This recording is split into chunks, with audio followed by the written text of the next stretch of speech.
sa church, kami kanina sa aming Sunday service, Panginoon. Lord, we believe, yung katawan namin, Panginoon, katulad ng Espiritu, nakakain kami kanina, ay hahapan kami ng pagkain, Panginoon. Kung nakainom na kami ng tubig kanina, no, pagkatapos ilang oras, kaan pa rin kami, Panginoon. Dahil we believe noon, that you are Lord. Ikaw dapat maglingkuran, dapat magsilbihan.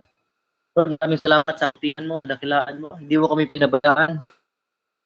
Sa oras na kami napapagod, tinutulungan mo kami, Panginoon. Lord, use me as your servant. Use me as your servant, Panginoon, na magbibigay by the authority of Jesus Christ na gagamitin niyo po, Panginoon. I-anoint niyo po yung dila ko na makapagbigay ng pag-asa sa mga taong gusto nang sumuko, sa mga taong pagod na, sa mga taong lugmok na ngayon sa isang sitwasyon.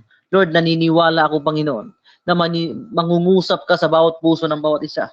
Sa mga pusong pagod, sa mga pusong takot na magsimula muli, sa mga pusong takot ng sumubok muli.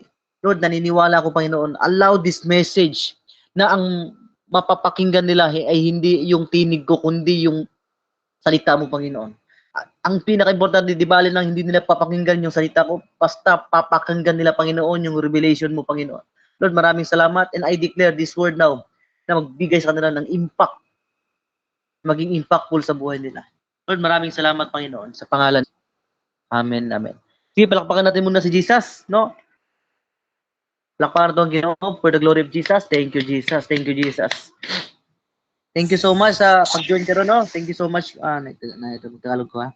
Maraming salamat sa pag-join sa ating Bible study ngayon. Alam ko nakikita nyo rin yung topic natin ngayon sa screen. At yung topic natin ngayon, no, pinamagatan ko siya. I entitled this, Lord help me, I am tired. Sino sa inyo dito pagod ka na sa buhay? No, pangiti-ngiti ka lang sa harapan ng tao. No, patawa-tawa ka sa social media. No, TikTok ka, sasayaw ka sa TikTok. No, nag-enjoy ka sa mga ibang bagay. Pero deep inside, durog na durog ka. No, sino sa inyo dito? No, kahit pagod ka na, no, ayaw mo pa rin humingi ng tulong sa ibang tao. No, sino sa inyo dito naranasan mo ng kaya mong pasaya ng ibang tao? Pero dumating sa punto na hindi mo na din kayang pasayahin ang sarili mo. At dumating sa point, kaya ka napagod dahil ginagawa mong isang bagay, pinipilit mong solusyonan, pero hindi mo siya nasusolusyonan. Hanggang dumating sa punto na akala mo, kaya mo, pero hindi pala. Na akala mo, itong problema na to, itong sugat na to, no, kaya ko lang to, yan, no, band-aid lang. Kaya lang to ng pahid-pahid lang. May mga sugat sa buhay, may mga sugat talaga sa literal na sugat na hindi kayang pahid-pahid lang.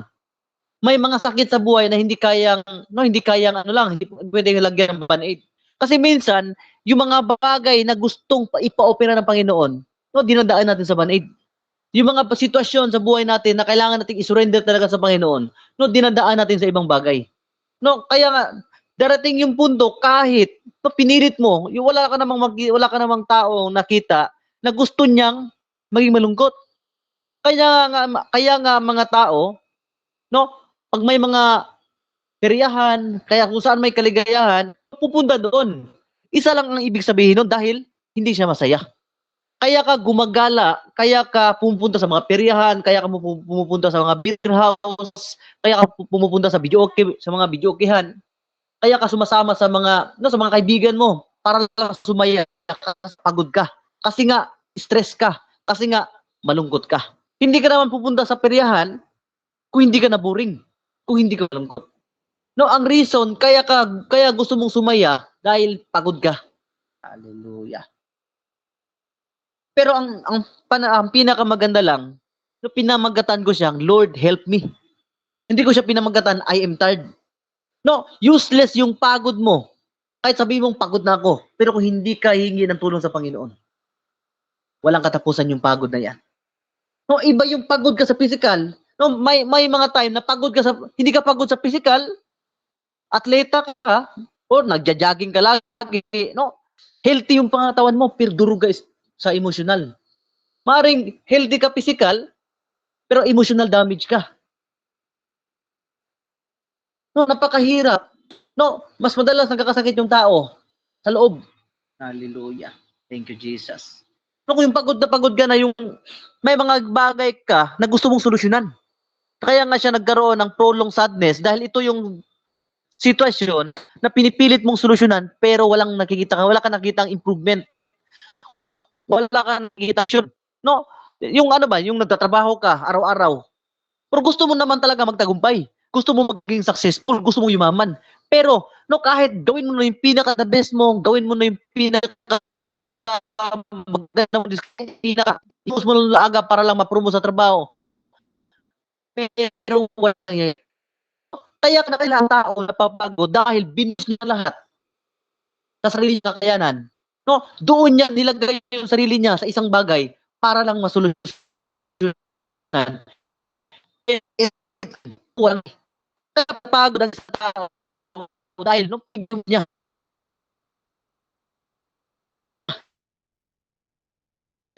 mahal ba yung mahal ng bakit hindi naman siya mahal.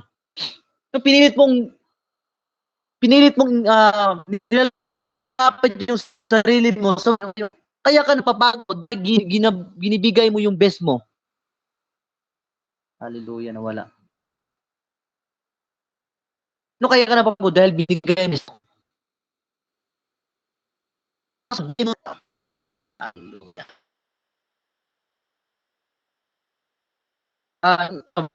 Buhay mo siya na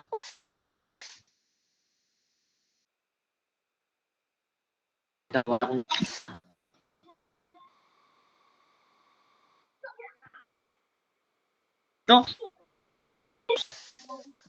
so reality no bagay wag mo hanapin ang bagay. Kasi hanap sa isang bagay, doon mo mararanasan yung discouragement, disappointment.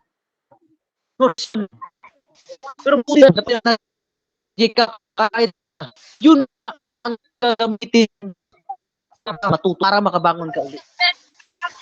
Hallelujah. So, napagod ka, humingi ka ng tulong, hindi nagsulta. Ibagod ka, na nilaan mo sa ibang bagay.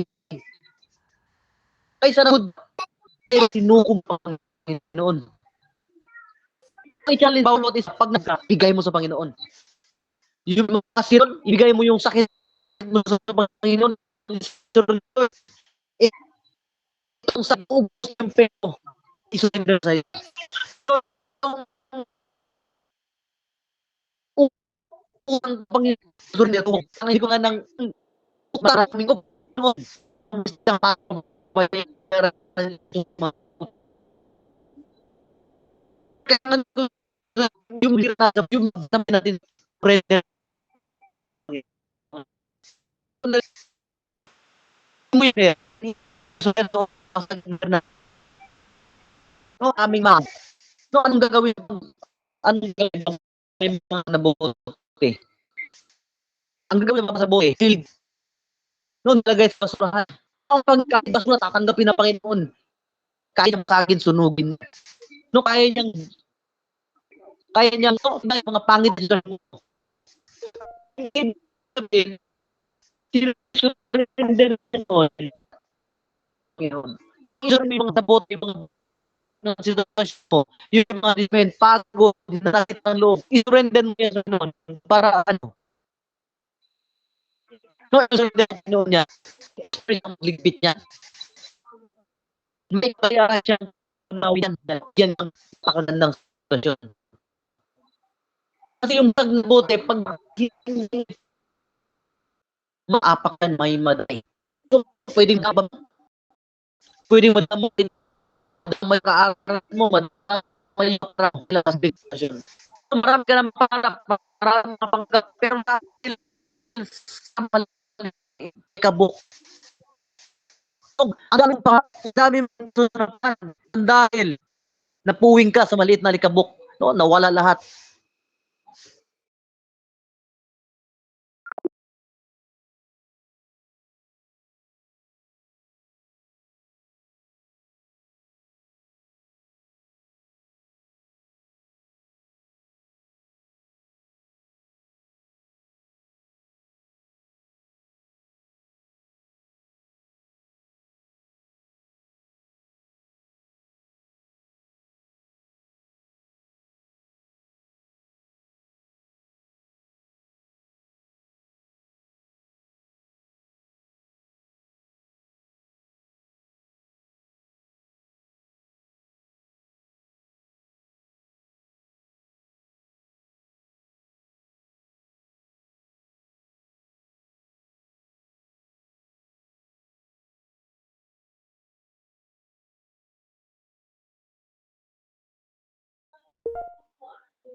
Sa Jerusalem upang dumalo sa isang pista ng mga Hudyo.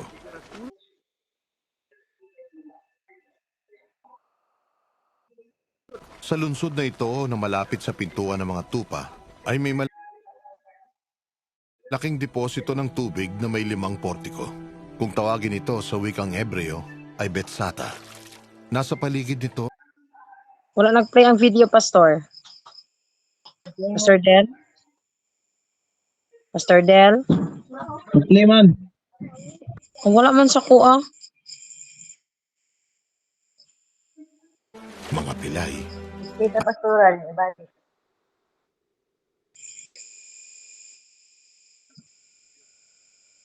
mga pilay,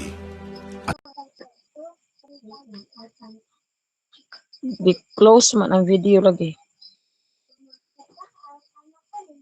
Ang video close. si Jesus sa Jerusalem upang dumalo sa isang pista ng mga Hudyo.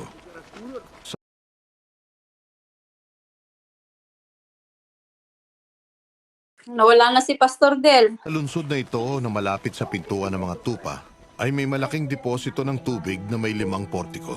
Kung tawagin ito Nakita niyo yung video? Nakita niyo? Stop, Pastor. Kailangan, ay lang siya. Ikaw na ko, tayo na balik.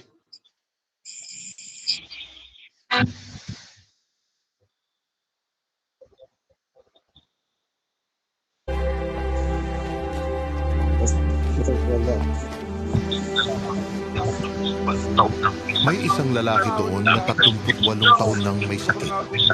Nakita siya ni Jesus at alam niyang matagal nang may sakit ang lalaki kaya tinanong niya ito. Gusto mo bang gumaling? Sumagot ang may sakit.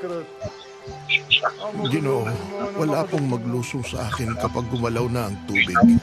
Papunta pa lamang ako. May nauuna na sa akin. Sinabi sa kanya ni Jesus, tumayo ka, buhatin mo ang iyong higaan at lumakad ka.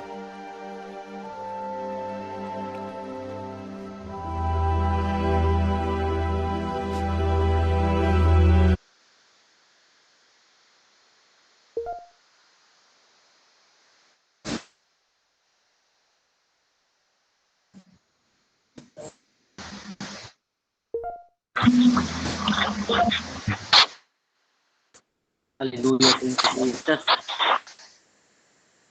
Yung story na yan, tayo ko sa ano? Sinong familiar sa story na yan? O Pastor, yung The Chosen. Amen, amen. Nakita nyo na yung screen ko? Nakita nyo na yung screen ko? Naglalag po. May na signal. Thank you, Jesus. Hallelujah. Uy.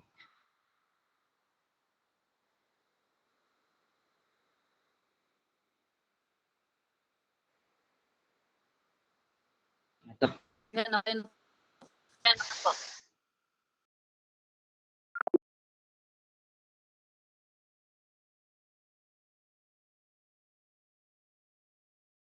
At sa Bethesda nito, no, may mga milagro na nangyayari dito. Sabi dito, kung saan nakahiga, no, sabi dito, sa paligid nito ay may 5 silungan. Kung saan nakahiga ang maraming may sakit, mga bulag, pilay, at mga paralitiko. No, nakikita mo dito, itong lugar na to, no, swimming pool siya, pero, no, ang tawag nito, mercy pool. No, dito mo makikita na maraming pupunta dito na mga depressed. No, pag may sakit ka talaga, nadi-depress ka, stress, no, kakaroon ka ng anxiety. No, at andun ka sa sitwasyon na gusto mo na talagang bumitaw. No, suko ka na, kunti na lang, bibitaw ka na. No, lalo na pag wala kang Diyos. No, maraming mga may sakit dahil may nagpapakita sa kanila ng angel sa sitwasyon na ito. No, hinihintay nilang gumalaw ang tubig dahil paminsan-minsan may isang anghel ng Diyos na bumababa at kinakalawkaw ang tubig. Dito may nangyayaring milagro pala nung no, pag gumalaw na yung tubig, no, paunahan na lang. First come, first serve. Kung sino yung makakauna, no, sila lang yung ang gumagaling. So, ibig sabihin, sa panahon na ni Jesus, may mga gumagaling. Kung hindi pa si Jesus lumarating, may mga gumagaling na pero bihira lang. Minsan lang. Kung walang tubig, pagkatapos, makalawkaw ang anghel gumagaling kahit ano pa ang kanyang mga sakit. May isang lalaki noon na 38 taon nang may sakit. Hallelujah. So, may isang lalaki daw dito na 38 na mayroong sakit. No, hindi siya makatayo. No, kung gusto kong i-imagine niyo yung 38 na yan, yung 38 na yan, no, sabi nila, sa buhay na ngayon, sa panahon natin ngayon, 70 na lang. Imagine, kalahati ng buhay niya kung abot siya ng 70. No, may sakit siya. Tayo nga, kung may sakit na tayo nga kung magkakasakit tayo ng isang buwan, no, feeling natin, napakahirap na. Pag sumakit lang yung ngipin mo ng 3 araw, napakasakit. Pag sumakit lang yung sikmura mo, yung tiyan mo, ng 4 na araw, feeling mo parang mamamatay ka na. Kasi itong tao na to, no, kaya siya pumunta diyan sa Bethesda. No, dahil umaasa siya. No, yung sakit na wala siyang kakayahan, wala siyang pera, no, hindi niya kayang paggamot, kaya siya umaasa na lang sa kagalingan na nagmumula sa langit. At nang dahil sa sakit na yan, nang dahil sa mga pinakita na may mga milagro nangyayari doon, kaso lang minsan nga lang. No, paunahan. Kung hindi ka makakaunap, hindi ka gagaling. No, at nakita ko dito, isa sa mga nag-udyok sa puso niya, bakit siya pupunta sa lugar na yon? No, dahil nagkaroon siya ng pag-asa at nagbabaka sakali siya na baka gumaling. At okay lang sana na pagpunta mo doon sa ospital, halimbawa pumunta ka ng ospital, no, ilang oras na lang hindi ka inasikaso, mararamdaman mo yung rejection. Pero itong tao na to, 38 years na nag-aantay. Oh, he is longing. No, nagagaling siya. Hallelujah. No, dinisen niya, hindi wala siya, nagagaling siya, pero hindi siya gumaling. Hindi siya agad gumaling. No, imagine, 38 years old siyang 38 years. Sabi dito, may isang lalaki roon na 38 na taon nang may sakit. No, 38 na siyang may sakit. No, tiniis niya yung hirap. No, hindi na siya umuwi sa bahay niya kasi gusto niya talagang gumaling. Dito nakikita ko na wala kang tao na makikita na pinapangarap niya sa buhay niya. Paglaki ko gusto kong magsakit. Paglaki ko gusto kong maghirap. Paglaki ko gusto kong magbaon ako sa utang. Paglaki ko gusto kong wala yung buhay ko. Wala. Lahat ng tao para maganda. Pero yung mga bagay na hindi pinangarap, yun ang nangyayari sa buhay mo. At naramdaman ko sa lubong na ito, depressed siya. Pagod na din sa buhay kagaya mo. No, kung napagod ka na dahil sa sakit, kung napagod ka ngayon dahil sa kinakaharap mong lubog sa utang, no, walang bigas, open mo sa kaldero, no, palagi walang bigas, no, paghawakan mo na yung sako ng bigas, no, maggaan na kasi wala nang laman. So, pag open mo sa kabinet, wala nang ulam. Ang dumating sa punto, kung araw-araw na lang, no, hindi ka makabot ka talaga. Sa ulit-ulit na cycle ng buhay na parang, no, ginagawa mo naman yung best mo, ginagawa mo naman yung, no, yung effort mo para lang para umahon sa kahirapan. Pero, no, sa tagal ng panahon, babalik lang yung cycle ng buhay natin. Kaya tayo bigay natin yung effort, binigay natin lahat, naghantay tayo at umasa tayo sa maliit na pag-asa. Kasi itong 38 years old na may sakit, no, hindi biro to. No, kalahati ng buhay niya na may sakit siya. No, sabi nga na iba, ilang taon ka na may sakit. 2 years na yan. Grabe. Kawawa naman. Pero ito, 38 years old, walang nag-aalala. May isang lalaki roon na 38 na may sakit. Nakita ni Jesus ang lalaki na nakahiga roon. Oh, nakita Jesus ang lalaki karoon at nalaman niya matagal na itong may sakit. Alam niyo po ba habang binabasa ko 'to? No, alam ng Panginoon ano yung mga pinagdadaanan mo. No, alam ng Panginoon na umiiyak ka habang nag-iisa. Alam ng Panginoon na malungkot ka. Alam ng Panginoon na papagod ka. No, hindi mo man lang pinapakita sa tao na pagod ka.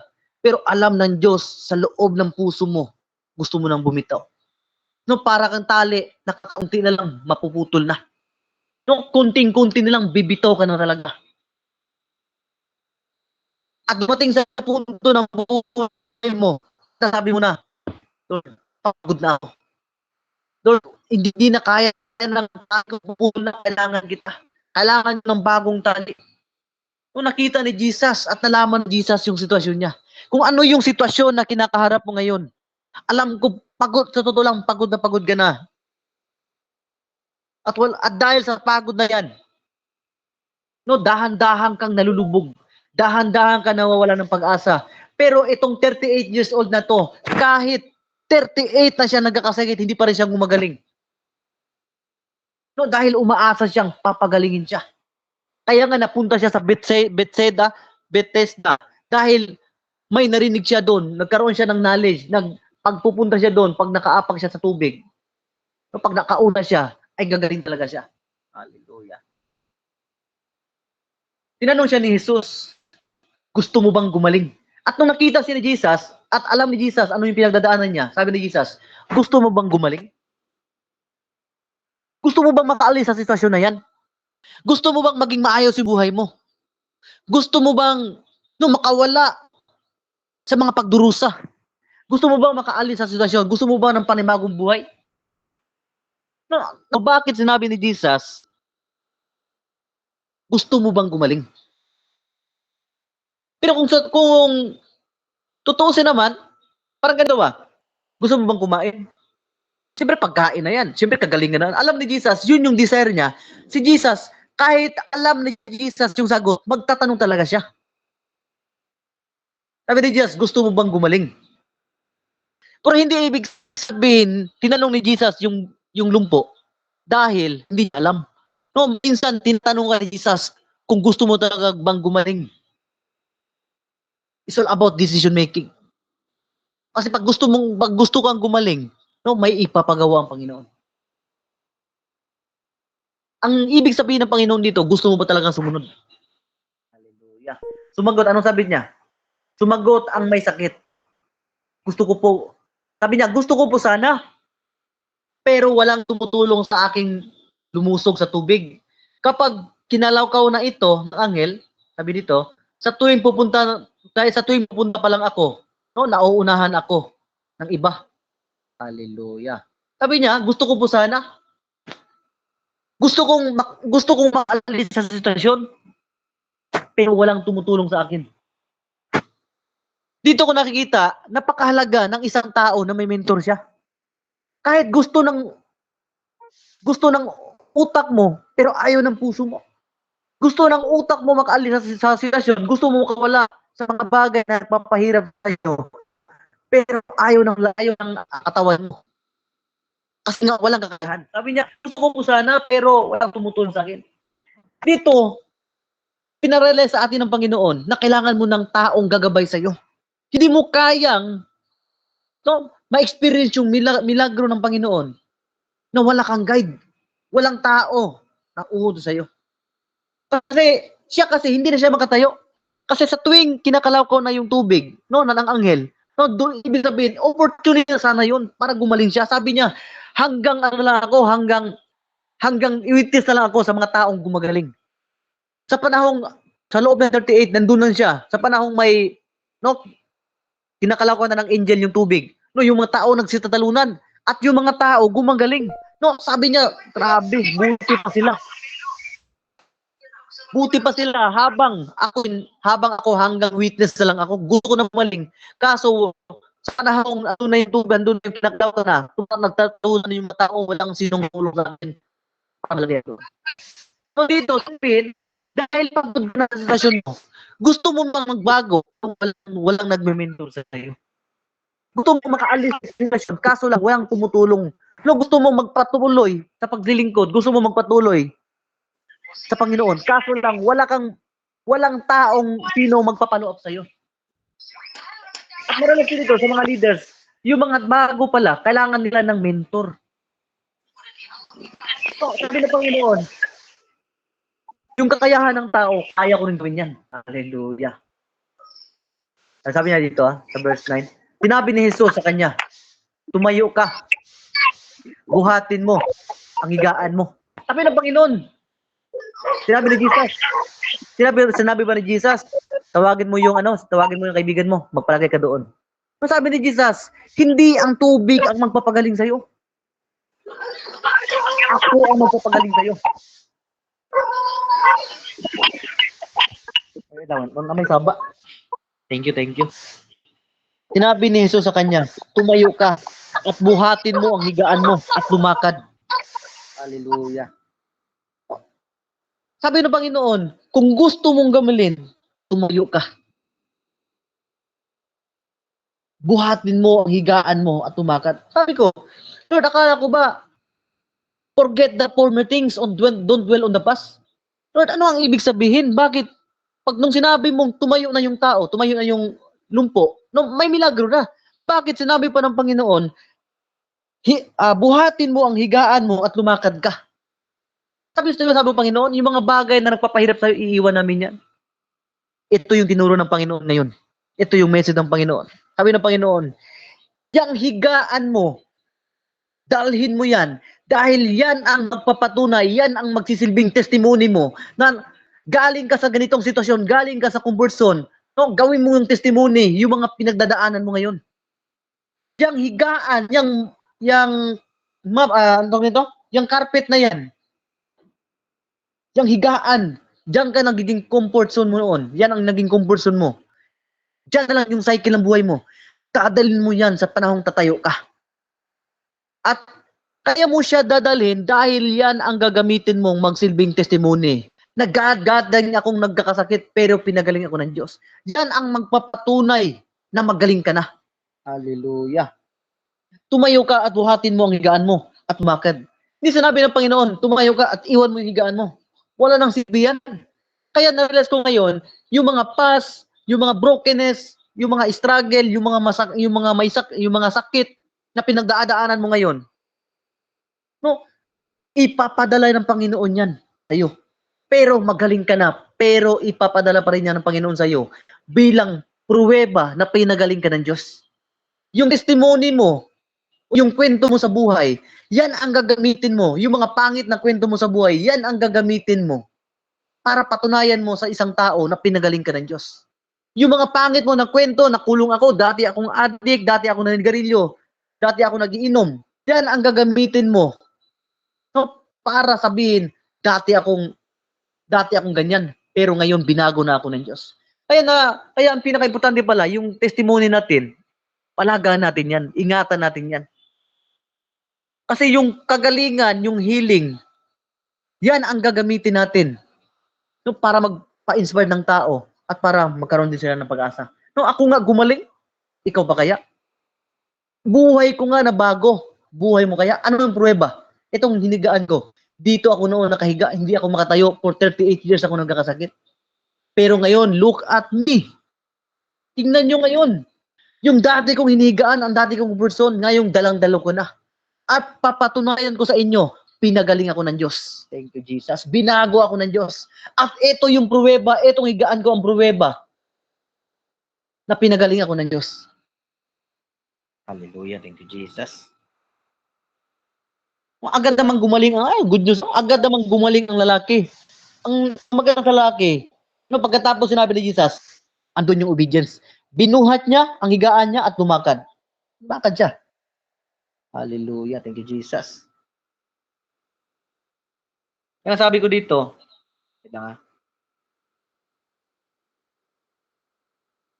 ang conclusion ko ngayon,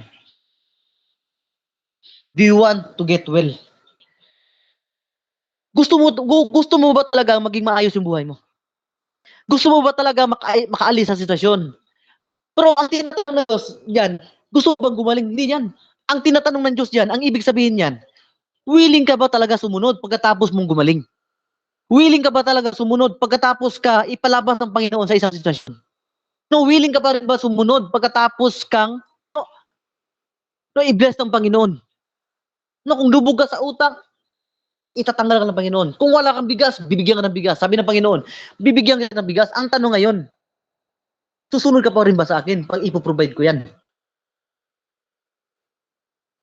Sabi niya, do you want to get well? Kasi si Jesus kasi, yung goal niya, kaya niya pinapagaling yung tao. Hindi para gumaling lang. Kaya niya papagalingin yung tao dahil ang main purpose niyan dahil gusto niyang sumunod ka. Sa pamamagitan ng kagalingan, sa pamamagitan ng pagbabago, sa pamamagitan ng blessing, doon mo makikita na hindi ka pinabayaan ng Diyos. Alam niyo po ba sa tuwing pinapagaling tayo ng Diyos sa ating mga sakit? No, hindi yan ang dahilan. Hindi lang para pagalingin tayo, kundi sinasabi ng Panginoon sa atin na anak, kahit hindi mo man ako nakikita, no, ipaparamdam ko sa iyo kung na ako'y that I am your healer. Ipaparamdam ko sa iyo na kaya kong ayusin yung buhay mo. Sa panahong no, pinapagaling ka ng Diyos. No, sign yan na anak, hindi kita pinabayaan. Anak, kahit hindi mo man ako nakikita, kahit marami ka ng sitwasyon, napuwing ka na sa mga sitwasyon, maraming alikabok sa mata mo, hindi mo na ako nakikita. Pero papatangan ko sa iyo, basta magtiwala ka lang. Ang sinasabi ko, do you want to get well? Ang ibig sabihin ng Panginoon, gusto mo ba talagang sumunod sa akin? Kasi I believe, panahong sunod ka sa Panginoon, doon dahan-dahan na babagong buhay natin. Thank you, Jesus.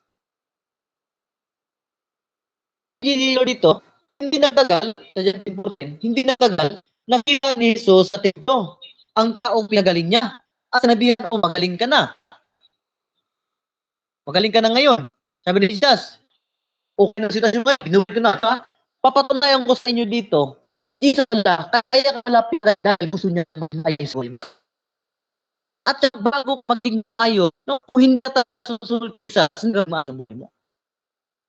Kaya ganoon ng kaayusan yung buhay mo, ay susunod ka sa Panginoon. No, araw ka kay Jesus, ba? Hindurin mo yung buhay mo, yung oras mo sa Panginoon.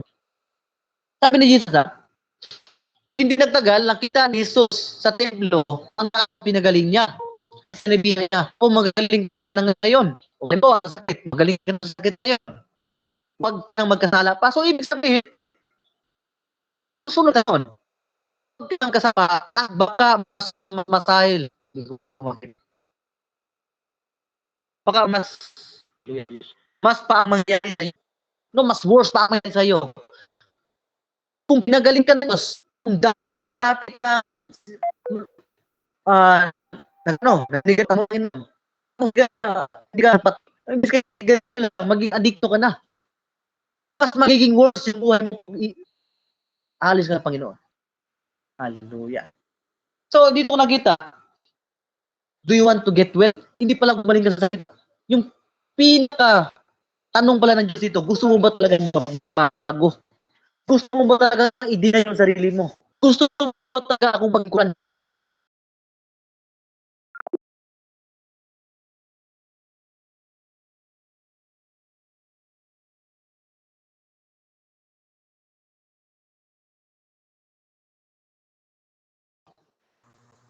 No, ang pinakamalaking tanong is yung hanggang kailan ka maglilingkod. Kasi pag sinabi mong bakit lingkod, hindi ka pwedeng narelas bumagal. Ang pinakamalaking tanong ngayon, hanggang kailan maglilingkod? Magtagal ka ba sa inyo? Thank you, Jesus. Magalingan, unos na hanggan. Pero yung kapit purpose, bakit ka pagaling Panginoon, bakit inaayos mo? Ay gusto Panginoon na gamitin kanya. So, ano mo yung determination na yun? So, ano mo sa buhay? Ay, yung pagod na yan. Ilan mo sa Panginoon. Dahil tanggap mo sakit, alam mo purpose. So, tanggap mo, masugtang ka yan. Basta, may purpose. Ano yung purpose? Kasalian, lalabas yung bata. So, tanggap mo sa bata, basta alam mo, may malapakalaking purpose. Kasi may problem, bakit ka napapagod? Hindi ka basta-basta magiging No, tanggap mo mabiyan sa araw. Magtrabaho ng construction. Dahil may purpose. May purpose. Anak lang sa mga mo. No, tanggap ko ng palayo sa mo. No, mas nalala pa. Pero, yan. No, matanggap mo sa sakit. No, tatanggapin mo yung sa purpose. Thank you. At di ka mapapagod. May purpose. Yung bakit ka napagod. Pagod sa sumuko. Ako ay napapagod. No, kaya ako sa lahat kayo. Even pastor. Pero, no, ba yung napagod sa sumuko? Kang sumuko. No, kaya ikinat ng mga mata, mag-close ng ano. At ito sa akin na naman yun. No, isipin, gusto ko, ano yung certain situation, kaya napapagod. Imagine mo ngayon yung tagal dahil napapagod mo. Yung pag yan, hindi ko ba naintindihan ano yung purpose? Pag hindi mo naintindihan ano yung purpose, bago, mag-give up ka talaga. Pero pag alam mo yung purpose, bago mapagod,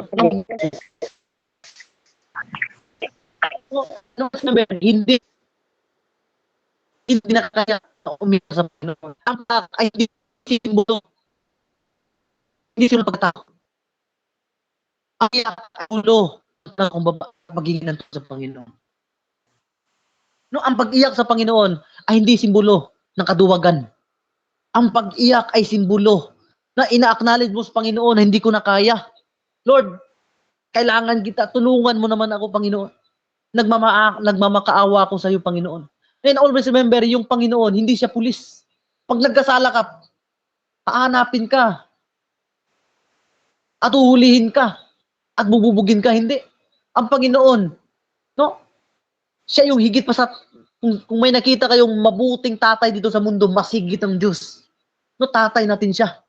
At sa Panginoon, bago ka makalapit sa Panginoon, walang mga requirements. Walang mga appointment. No, bago ka pupunta sa presidente, kailangan mo muna dadaan sa senador. Kailangan mo muna dadaan sa sekretary. No, pag anak ka ng presidente, hindi ka dadaan sa senador. Hindi ka dadaan sa mga sekretary na yan. No, diretso ka na sa presidente pag anak ka na ng presidente. No, anak ka ng Diyos, huwag mong kalimutan yan. No, malaya ang Panginoon, open arm kung pagod ka na. Halog sa Ginoo, ihag si Jesus. Dahil ang Panginoon, hindi siya naka-close arm, open arm. At di mo na kailangan pang mag-appointment. No, tawagin mo lang ang Diyos. Call out to me and I will answer you. Jesus. Sabi ko kanina, hindi masamang umiyak sa Panginoon. Ang pag-iyak ay hindi simbolo ng kaduwagan. No, ang pag-iyak ay simbolo na ina-acknowledge mo ang Panginoon na kailangan mo siya. At ina-acknowledge mo sa iyong pagpakumbaba na hindi mo kaya mabuhay pag wala siya. Lord, maraming salamat, Panginoon, sa kabutihan mo. Nakita niyo po ang puso ng bawat isa. Kung narin naman yung pagod nila, kaya minsan, Panginoon, yung pagsiserve nila sa iyo, Panginoon, minsan patay sindi parang Christmas light. Lord, alam ko, Panginoon, hindi ka pulis para pag nagkamali kami, parusahan agad kami. Kundi alam mo, Panginoon, naiintindihan mo yung pagod namin, naiintindihan mo yung dahilan kung bakit kami umiiyak. Naiintindihan mo rin, Panginoon, bakit namin ine-enjoy sa ibang bagay yung isang sitwasyon dahil gusto namin makalimot. Pero, Panginoon, maraming salamat sa revelation na ito. Pinaintindi mo sa amin na kailangan namin maintindihan yung purpose ng pagod na ito. Hanggat hindi na maintindihan yung purpose ng pagod, yun ang magiging reason kung bakit kami mag-give up. Pero pag alam namin, okirahan kami, no, may purpose, bakit kami susugatan, tatanggapin namin yung sakit, Panginoon, at titiisin namin, at i-endure namin, Panginoon, yung sakit na naranasan namin araw-araw. Lord, naniniwala kami, Panginoon. Lord, pagalingin niyo po ang puso ng bawat isa. Lord, yung mga pusong durog na. Lord, kaawaan, compassion your people. Kaluwi, Ginoo, have mercy to your people. O Lord, kaluwi, Ginoo, mga tao, mga ni-attend diri karong Ginoo, durog na durog, basag na basag, Sirang-sira yung buhay. Minsan, Panginoon, yung relasyon niya sa iyo, Panginoon, patay sindi na. Minsan init, minsan malamig. Lord, tulungan niyo po ang bawat isa. Hanggang accept yung bawat sa Panginoon. Kaya kay isang lalaki nung sinasabi mo sa bawat puso ng bawat isa, upang gumaling. Yes, Lord, gusto namin gumaling, Panginoon. Gusto namin gumaling, sabi ng Panginoon. Tumayo ka at dalhin mo yung higaan mo. Ano mo, Panginoon, rise up. Kung natumba ka, tumayo ka. No, hindi ka design para nakaupo. Design ka para tumayo, para mag-move forward. Hindi ka design, Panginoon, para mag-backward. Dinesign ka ng Diyos para lumakad at mapunta sa malayo. At hindi ka design, Panginoon, para hindi malayo. God, rise up at dalhin mo ang higaan mo. At yung higaan na yan ay magsisilbing senyales na pinagtagumpay ka ng Panginoon. Ito yung sign. Dito ako nabuhay noon. Ito yung pagkatao ko noon. Ito yung sitwasyon ko noon. Ito yung sakit ko noon. At ay magpangay, pinagaling ka ng Diyos. Kaya kung dumaranas ka ng pangit na sitwasyon, isipin mo na lang, itong sakit ko ngayon, one day gagamitin ko to bilang testimony na hindi ako pinabayaan ng Diyos. May sakit man ako ngayon, pero buhay pa rin ako. Yung iba hindi man nagkasakit, biglang namatay. Pero maraming salamat, Panginoon, dahil binibigyan mo kami ng bagong buhay, bagong pag-asa, na kahit may sakit ako, kahit may sakit kami, kahit nasa blugbok kami na sitwasyon, pero punong-puno kami ng pag-asa dahil sa iyong gimo, dahil tungkol sa imo, dahil sa ginawa mo sa cross, sa Kalbaryo. It is done. We are already victorious. Thank you, Jesus. Lord, maraming salamat. Tulungan niyo po ang bawat isa, Panginoon. Equip your saint, empower your people sa mga taong luhaan. Maraming salamat. Lord, i-provide niyo po ang needs ng bawat isa. Provide niyo po sa emotional. I declare healing emotional in Jesus' mighty name. Lahat ng problema na hindi yan magiging hadlang sa paglilingkod namin sa iyo. Lord, I honor you. I worship you. I give you all the glory, adoration in the mighty name of Jesus. And everybody say, Amen and Amen. Jesus. Wow, hallelujah. Bawat isa. Dili aksidente nga naman karon din. Jesus.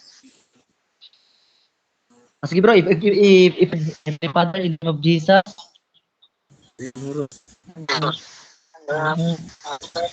Ginoo, pastor ako sa kumato.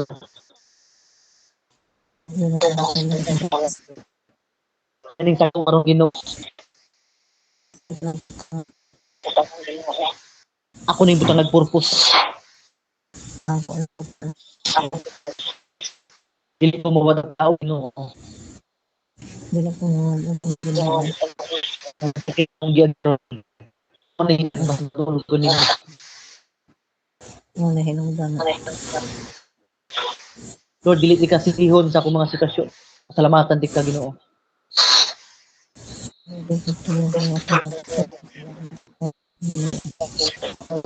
Ako ug maayo ko. Gusto nimo.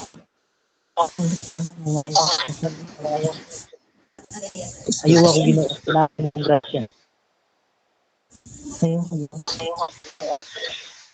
Nga, Ginoo, salamat sa kaayuhan.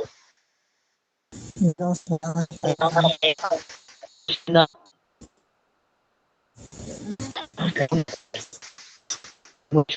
panahon. Ako sa imong human padaogon na sa akong mga sakit.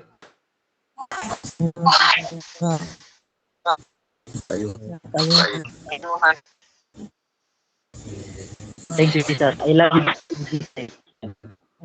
Ipray na to kadali, family. Tabangan na to. Heavenly Father, in the name of Jesus, by the power of the Holy Spirit, by the authority of Jesus Christ, Lord, we humble down ourselves, Panginoon, as a servant of God. Ginukaloy, akaan niyo po sitwasyon namin. Lord, nakikita niyo po yung puso natin.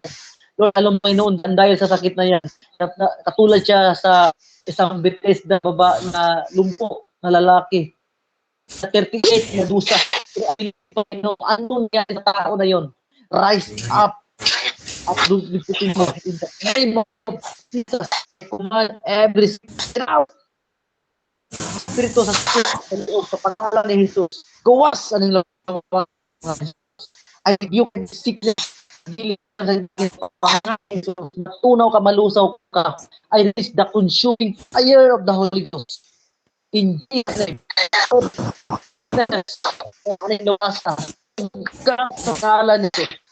Malusaw, matunaw. I declare, I speak light in Jesus' name. Be healed now. Receive your healing. Receive the miracle of Jesus Christ and serve God wholeheartedly. Surrender your life to Jesus. Thank you, Jesus. Thank you for the blood. I declare the blood of Jesus. I declare the blood of Jesus.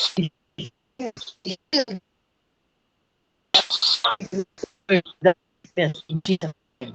Thank you. Ang maganda ng masakit. Amen.